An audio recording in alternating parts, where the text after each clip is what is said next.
You are welcome onto your online classes with Asanji Academy. Today we are presenting our advanced level physics option 2, which is communication.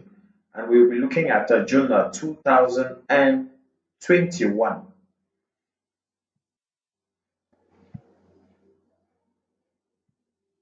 We are called upon to make a difference between digital and analog signals.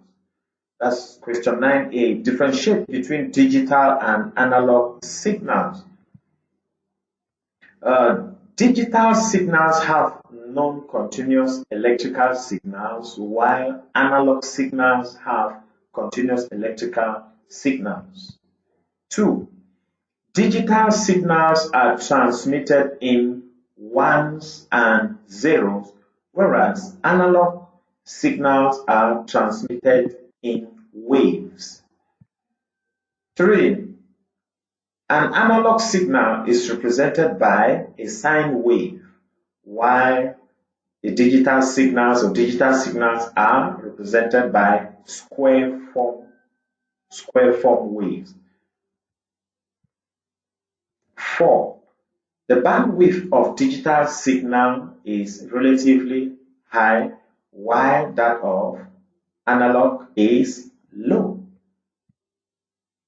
Lastly, digital signals are suitable for computing and digital electronics operations such as data storage, whereas analog signals are suitable for transmission of video, audio through communication channel. It means digital signals are good for storage, while analog signals are good for video and audio transmission through channels. 9a Roman 2.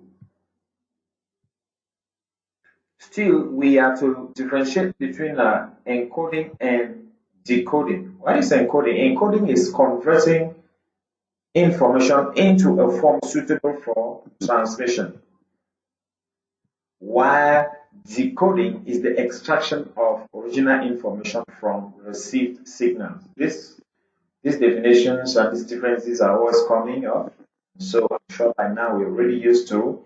Encoding is converting information into a form suitable for transmission, while decoding is extraction of original information from received signals. 9b. Optical fibers are increasingly being used in everyday communication. Write down two advantages that optical fibers communication offer over other communication systems.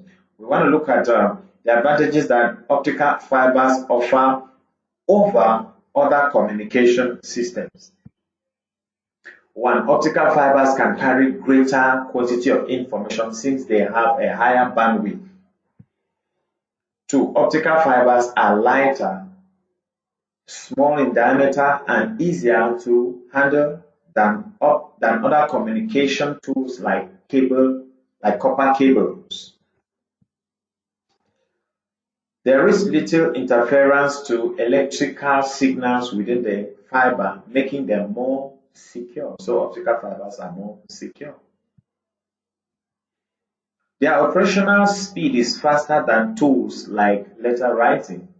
The operational speed of optical fiber is faster than letter writing. There is low attenuation with optical fiber. They are reliable and they offer electromagnetic immunity. Lastly, they improve on latency. What is latency? Delay in a packet's arrival at a destination. Optical fibers improve on that delay. C. Draw a label diagram of a simple tuning circuit. This is our diagram. We have the antenna, the inductor. This is Ebbing. We have a variable capacitor, and then this one is connected to the output to detect signals. It's a simple tuning circuit. D1.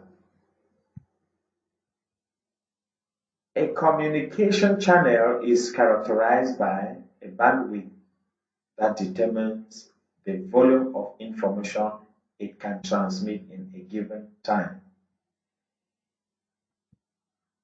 Define the words on the line. Define the words in underline, communication and bandwidth. What is communication? This is a process by which information is exchanged between individuals through a common system by symbols, signals, or behavior. Yeah, is information exchange between individuals through a common system by symbols, signals, or behavior. What is bandwidth? This is the range of frequency that can be transmitted through a communication channel. This is the range of frequency that can be transmitted through a communication channel. D2. A radio station uses a carrier frequency of 200 kHz to transmit an amplitude modulation wave. The transmissions consist of audio signals within the frequency range of 50 Hz to 9 kHz. Calculate the minimum frequency sideband and the bandwidth. Now, we should know that the minimum frequency sideband is equal to the carrier frequency minus the maximum modulation frequency. So this is the carrier frequency and this is the maximum modulation frequency. So we have 200 kHz minus 9 kHz gives us 191 kHz. Then we are also asked to calculate the bandwidth. What is bandwidth? Is a maximum frequency sideband minus minimum frequency sideband.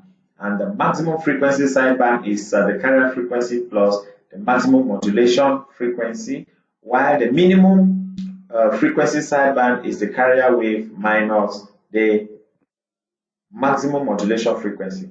So we have already calculated the minimum sideband and it is 191. So what is the maximum sideband? It is this time around it is 200 kHz plus 90 kHz, giving us 209. So if we take maximum frequency sideband minus minimum frequency sideband, it's going to give us 18 kHz, which is the bandwidth.